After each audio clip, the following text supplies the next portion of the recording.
ជម្រាបសួរដោយសួស្តីបងប្អូនទាំងអស់គ្នានឹងបើកក្បាលវីដេអូមកថាអង្គត្រីឈ្ងុយឆ្កែតែម្ដងបងប្អូនបាទនេះត្រីនេះគាត់តែបន្តស្វាមណាបងប្អូនបាទគឺអង្គក្រោយផ្ទះមែនទៅបកបានអីណាបងប្អូនបាទទីច្រឡំថាបកបានអីទៅបាទតែហើយនេះจะមានស្ងោបងប្អូននេះខាងមុខទៀតគឺស្ងោបាទស្ងោស្ពៃទឺជាមួយសាច់ជ្រូកបាទហើយបើខាតទៅវាយូរមកឥឡូវមក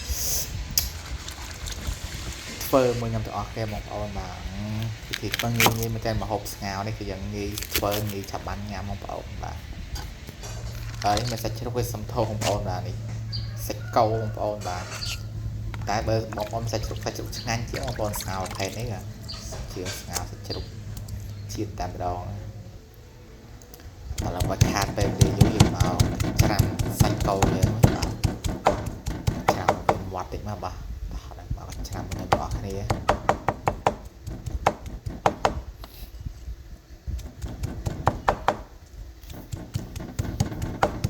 ងក៏ចាំឲ្យវារៀងមាត់មកបងប្អូនបាទ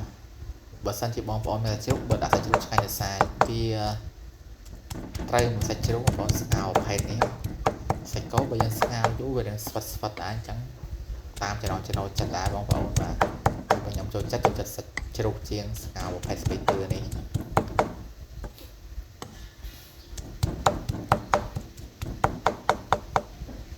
តែនេះភាសាយើងអត់មានបាទមានសាច់គោនៅសល់ក្នុងផ្ទះបាទអញ្ចឹងយើងមកធ្វើសាច់គោដល់បងប្អូនស្ងោសាច់គោបាទតោះឲ្យខ្វះខាតពេលវាយូរបាទចាប់ផ្ដើមស្ងោបងប្អូនបាទយើងកាត់ផ្ទះឆ្នាំដាក់ទឹកបងប្អូនបាទវិធីធ្វើងាយតាមផ្នែកបានញ៉ាំបងប្អូនអត់នេះខ្ទឹមយើងបាទយើងច្រាំច្រឡំយើងច្រាំយើងដមអញ្ចឹងមកបាទដមហើយណែដាក់ចូលមកឲ្យគ្របវាទុកទៅដល់ទឹកចាប់ពុះហើយណាបងប្អូនទឹកចាប់សាច់ជ្រូកវាសាច់កោអញ្ចឹងដាក់ចូលបាទច្រឡំមកដល់សាច់ជ្រូករហូតបងសាច់កោយើងដាក់ចូលអញ្ចឹងបងប្អូនបាទហើយយើងច្របល់វា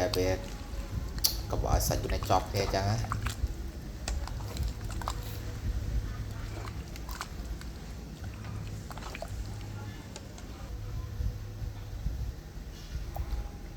ហើយយើងមកដាក់គ្រឿងបងគ្រឿងយើងមកអំបិលស្ករប៊ីចេងមកបងប្អូនដាក់តាមការគួរទៅហើយគ្របវាឲ្យវាពុះសិនមកយើងចាំភ្លុកវាតាមក្រោយបានបងប្អូនបាទហើយយើងដើមដាក់ស្ពៃចូលបងប្អូនបាទពីថាវាល្មមស្អាតបាច់ថែមគ្រឿងថយគ្រឿងអីណាបងប្អូនបាទដាក់ស្ពៃចូលហើយឥឡូវណែគឺថារួចរាល់បងប្អូនហើយដាក់ទឹកត្រីក្រែមកយើងលេទឹកត្រីបងប្អូនបាទជាតិតែម្ដងតោះឥឡូវស្ងោយើងរួចរាល់បងប្អូនវីដេអូយើងមានតែប៉ុណ្ណាបងប្អូនហើយបាទខិតតែបងប្អូនចូលចិត្តវីដេអូហ្នឹងបាទចាជួបគ្នាវីដេអូក្រោយទៀតចឹងណាបងប្អូនស្ងោយើងរួចរាល់បាទរួចបាយមកពេលទៅបាទអរគុណច្រើនបងប្អូនសម្រាប់ការទស្សនាវីដេអូបាទ